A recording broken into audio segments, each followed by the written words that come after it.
Okay, biohack number 4. That is free. Is sunshine. Now, it's morning sunlight. It's a specific spectrum of light that early in the morning, your eyes take it in indirectly because of the placement of the sun, and it triggers the suprachiasmatic clock in the brain to set your circadian rhythm. It's very important. It helps, and you remember, your circadian rhythm is not just regulating your sleep-wake cycle. It's regulating the timing of a lot of different functions in the body, your blood pressure, your cortisol production, your melatonin production later in the day.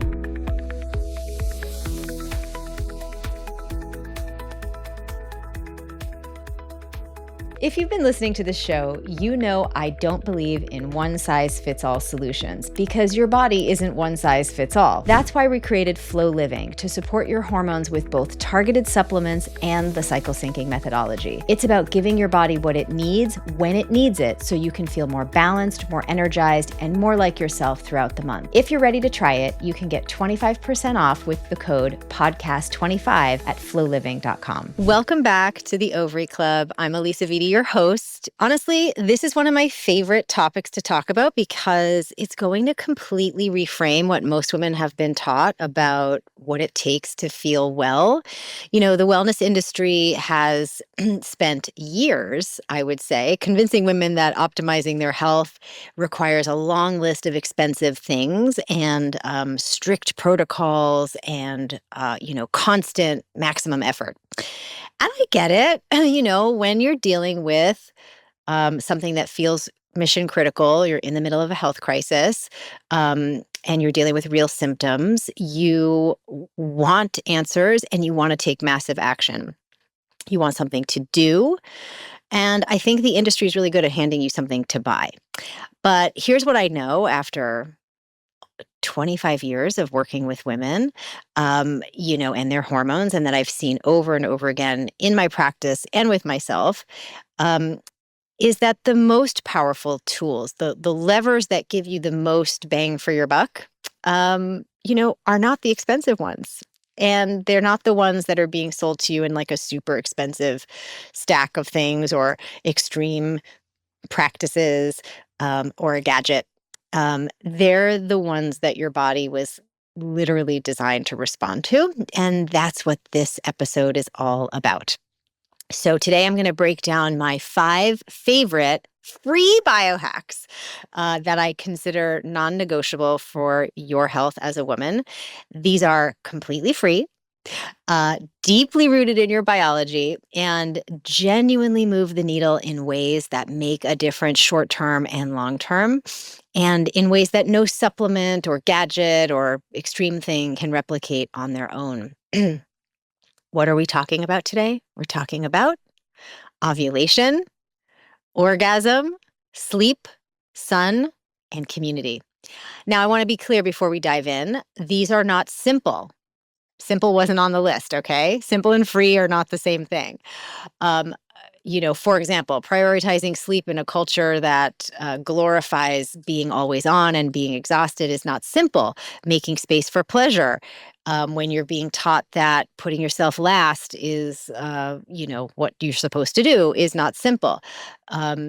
Building real community when everyone is busy and overstretched is not simple. But they are free and they are massively effective in supporting your biology. So today we're going to walk through each one. We're going to talk about what it does for your hormones, why it matters, and how to actually start making it a real sustainable part of your life. But before we get into it, if you haven't already subscribed and followed the Ovary Club on Apple Podcasts or Spotify, please make sure you do that now. Every week, we're breaking down your hormones in a way that's clear, science-backed, and actually useful for your real life. And if this show has been helpful to you, please leave a review. It means more to me than you know. And above all, it helps other women find this information, and that's what we're all about here. All right, let's get into our first free biohack, ovulation. Ovulation is not just a fertility event. It is the central hormonal event of your entire cycle and the most important free biohack you have access to. When you ovulate, your body starts producing progesterone. This is the hormone that calms your nervous system, that helps you start to do, helps you sleep, supports your mood. You cannot really get this from, quick fixes and taking different supplements and things. You have to have that ovulatory moment in order for your body to make this hormone. Estrogen also peaks during ovulation, and this supports our neurotransmitters, serotonin and dopamine. This is why women report feeling so social and good and sharp mentally during the days around, during, and slightly after ovulation. You get this lovely halo effect from your ovulatory window.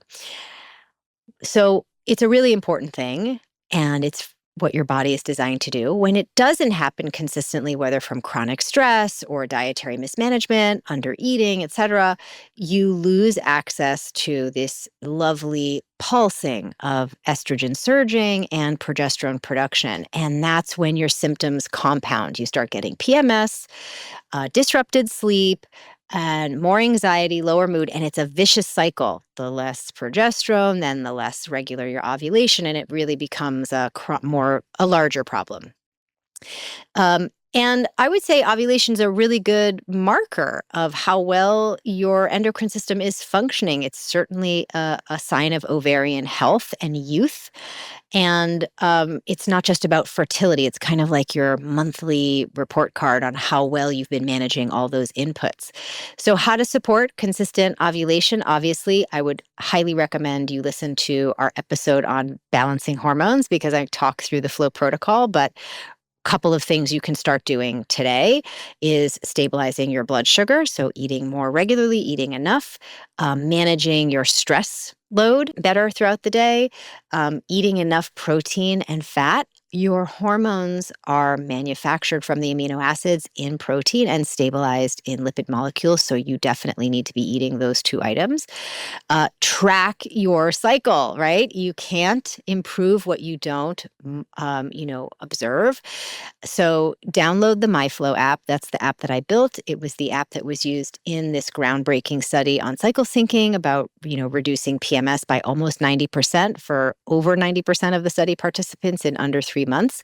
So this is the best place for you to be tracking your symptoms and learning how your cycle health is doing each month. It'll give you a cycle health score month over month.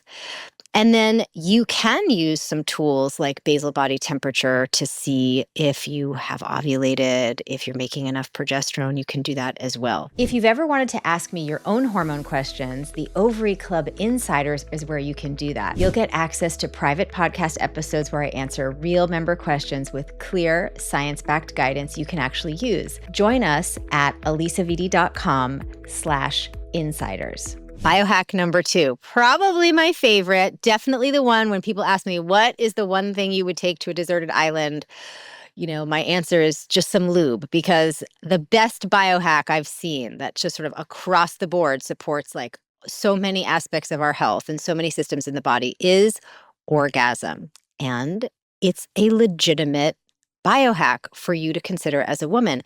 There are studies that link lower, less frequent orgasm to shorter lifespan for both women and men.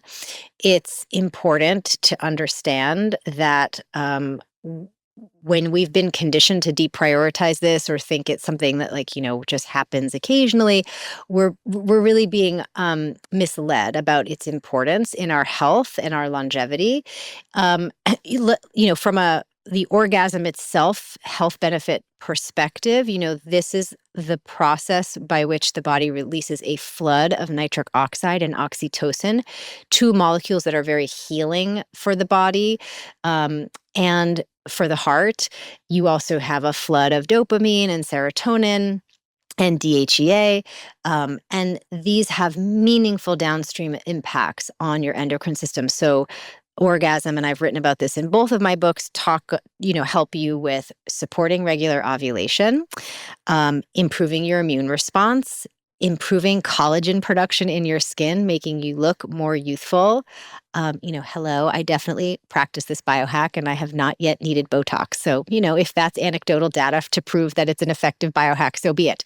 Um, it helps with, your heart health as a woman. So there's just a lot of value and it protects your libido long term. So there's a lot of value in using this as a biohack. And no, you don't have to have a partner to do it. And, you can explore this for yourself, in your own way. Oxytocin helps to counteract the effects of cortisol in the body. So I know there's like cortisol cocktails that are popular these days, but again, those cost money and we're talking about free biohacks. So just having some time with yourself to build up to orgasm and climax flushes cortisol. It's a really great stress reliever. Yes, you can jump on a trampoline, but you have to buy the trampoline. So if we're talking free, orgasm. Another fun thing about orgasm as a biohack is how it can improve menstrual pain. So if you're dealing with lots of cramping, this is also a biohack that can help with that.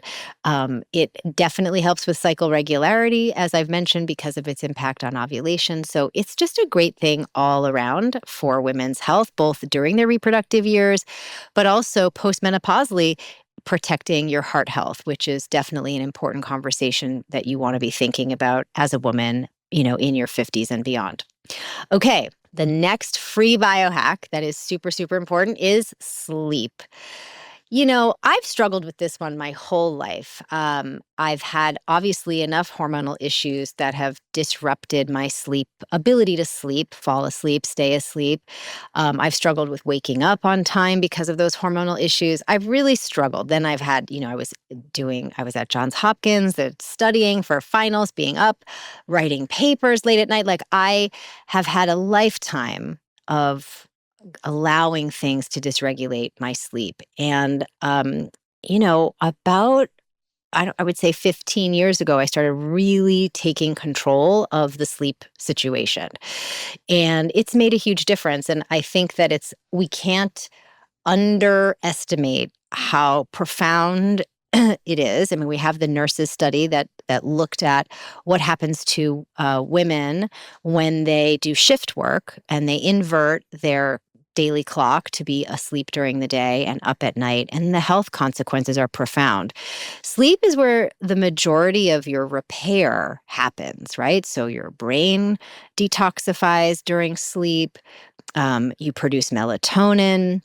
You flush cortisol. Cortisol regulates your growth hormone. It's important for your daily metabolic function. I know on nights when I was in the baby years, right? Like nights where you don't get enough sleep, you're hungrier during the day. You can't regulate your glucose after meals as easily. So sleep is just so, so important. Not to mention if you want to be having like mental clarity and a good mood, it's just, you can't to out supplement a lack of sleep. And obviously all of us know that because we've all had experiences where we're not getting that dialed in.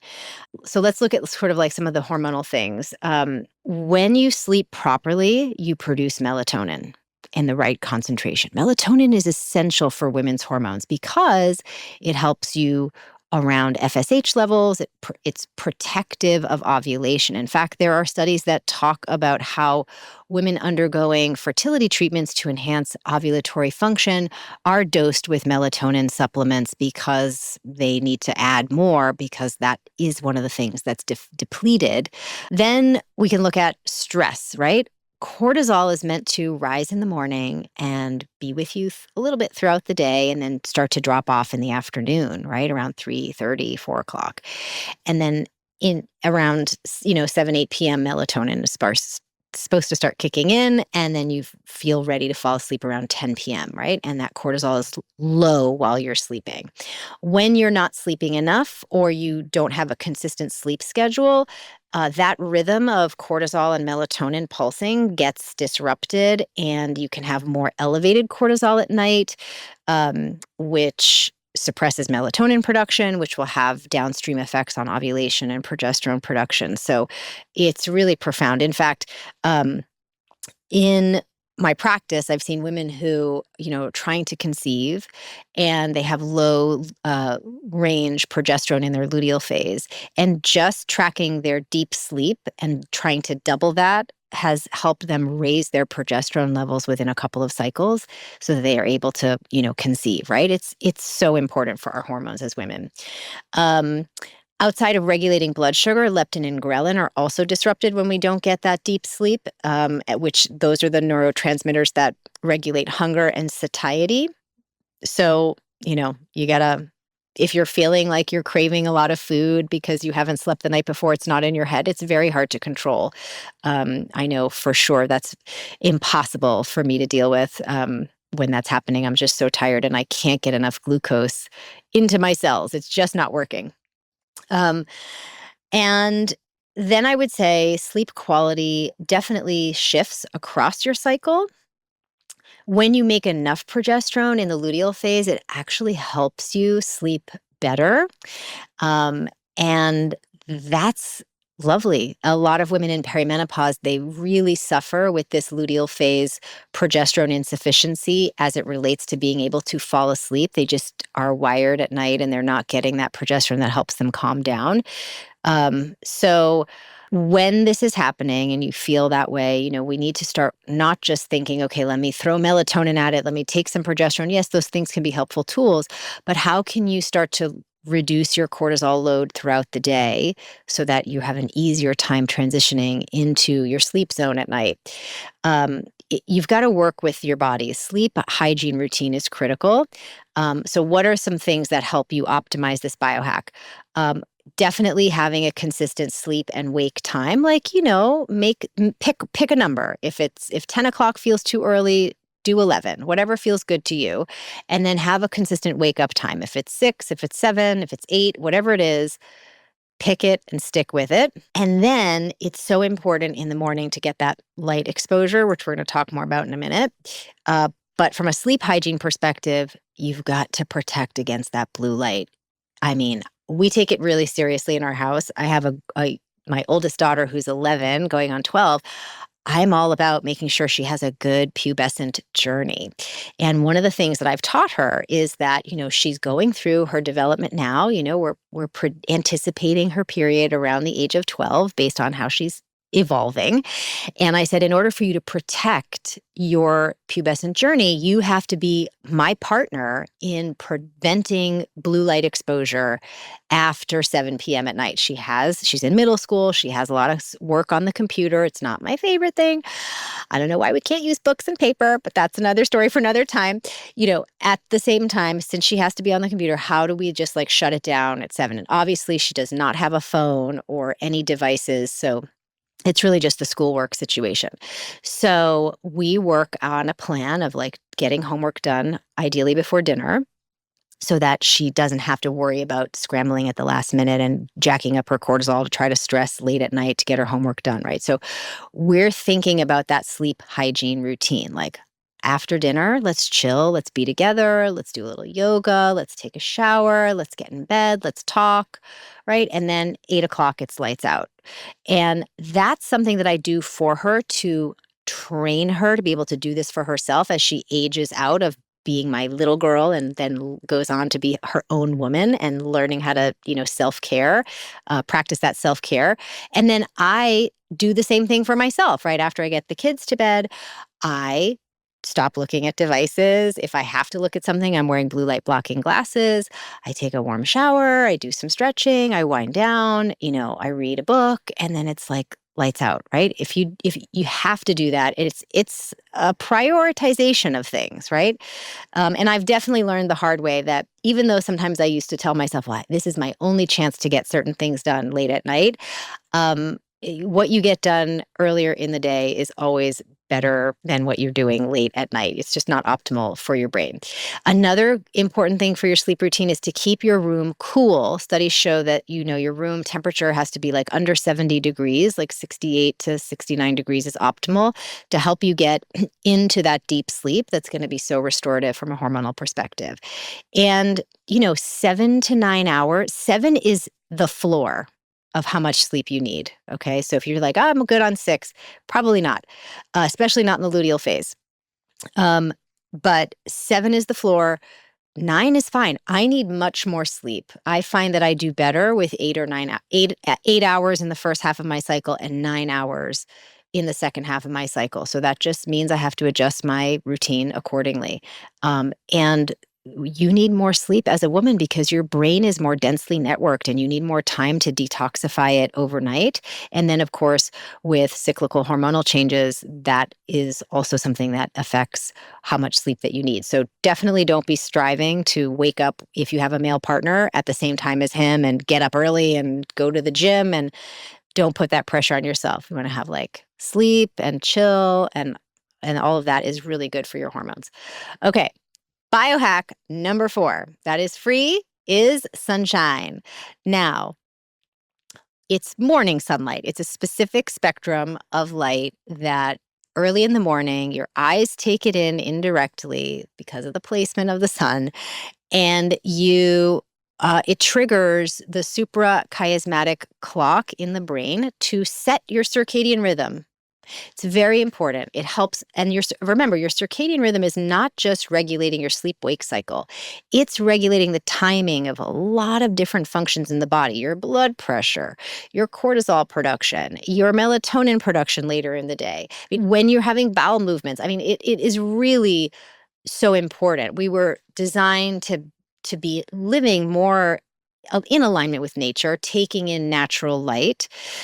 There's even research that kind of links the fact that women's cycle problems have gotten worse when we kind of all went online in the mid-2000s with devices and social media and just having more blue light exposure, that we've seen an increase in hormonal dysregulation for women.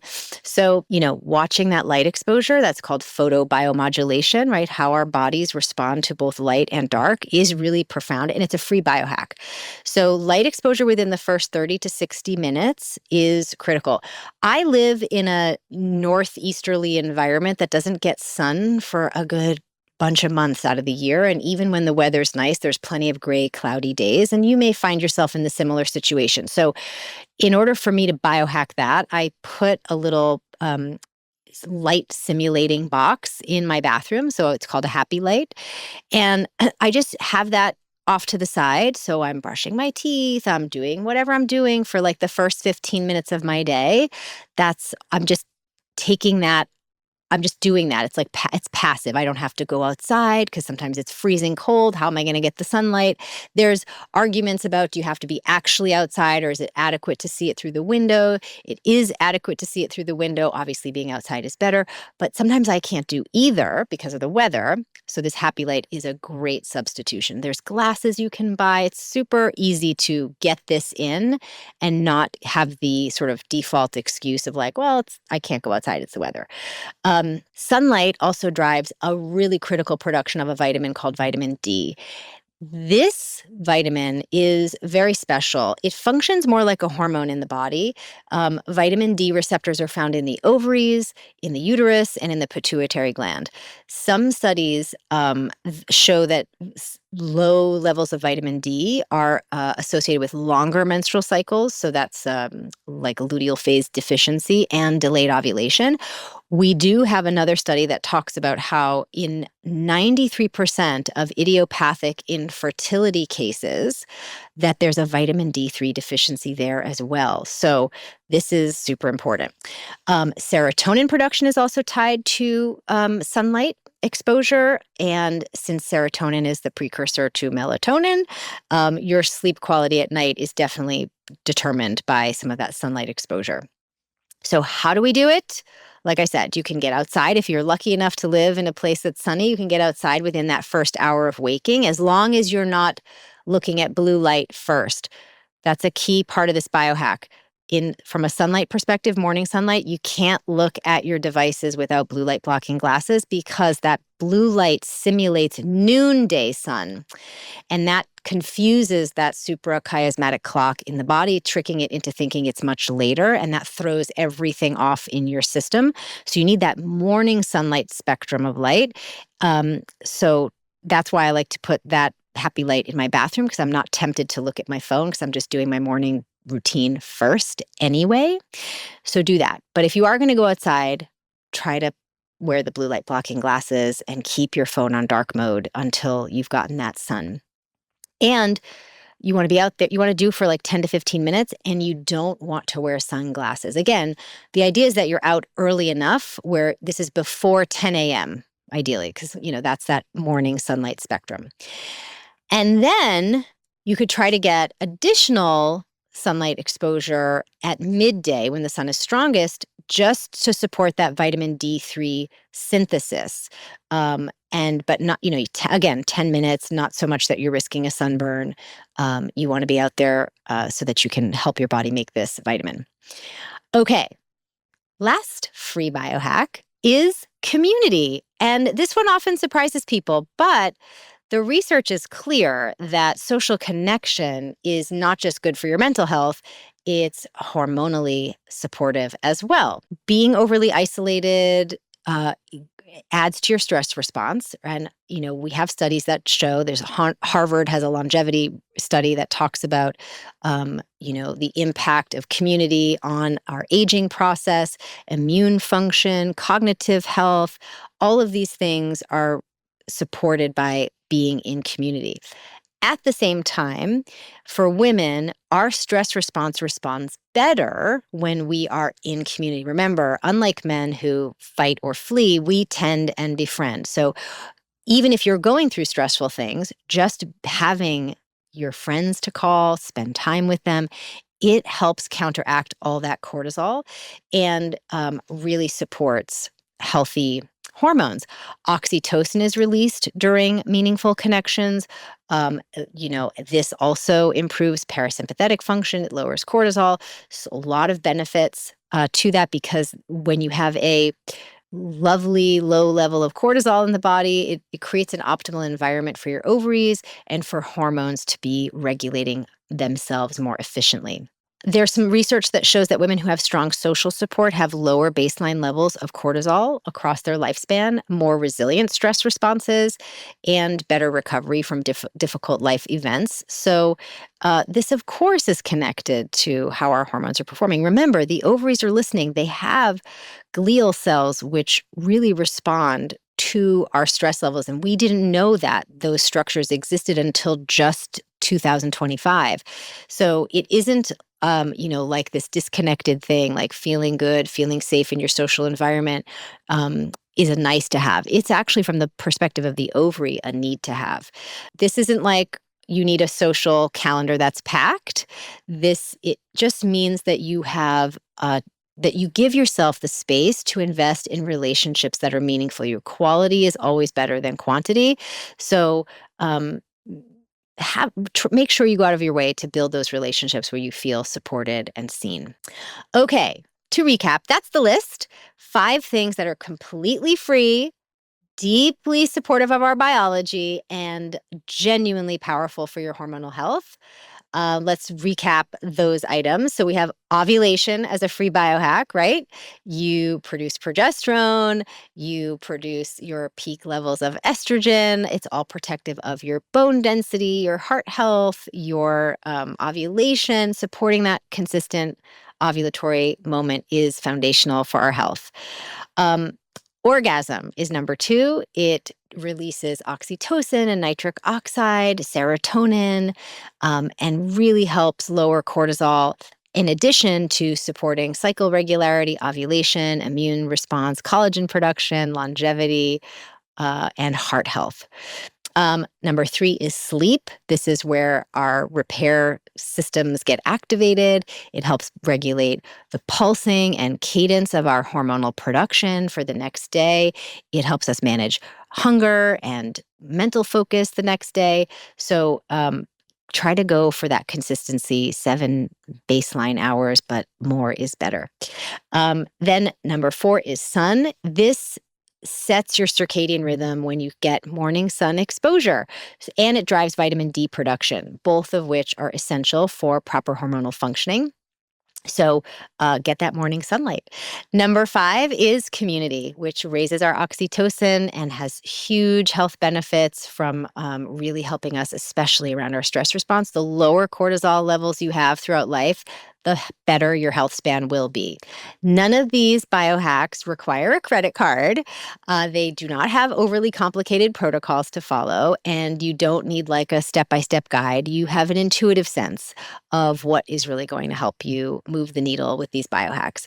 They do require your attention, your intention, right? You have to be intentional about this, and your willingness to treat your biology as something to own and operate. It's worth working with. That's it for today's episode of the Ovary Club. What I want you to take away from this episode is simple. The most powerful things that you can do for your hormones are not the most expensive, and they are not the most extreme. They are the inputs that your body is designed to respond to: ovulation, orgasm, sleep, sun, and community. 5 free biohacks that really go a long way when you're consistent over your life. I also want to address something that I think matters because, as women, we've been taught to kind of prioritize taking care of other people. And what ends up happening is that the most fundamental inputs like pleasure, rest, connection, and sunlight kind of get treated as indulgences. Like some people, they're like, okay, I'm going to go on vacation and get my sun, or I'm going to have, you know, time for all of that at some future point. And when we treat it like an indulgence rather than a requirement, we suffer. They really are foundational to our well-being as women. So if you leave today with one thing, let it be this: your body's not really asking that much of you, right? It's asking you to be rested, to be nourished, to be happy, and to give it the chance to do what it's designed to do for your health, right? If this episode shifted something for you, I would love for you to share it with a friend, a sister, a coworker, someone in your life who has been told that feeling good has to be complicated or expensive. Because the more we start having these conversations with each other, the more we can change what women believe is possible for their health. And if you're not already following the Ovary Club on Apple Podcasts or Spotify, please make sure you do that now so that you never miss an episode. And if you have a moment to leave a review, I would really appreciate that. It helps other women find the show, and it helps us keep changing the conversation around what women actually need to feel well. I'll see you in the next episode. Take care of your ovaries until then.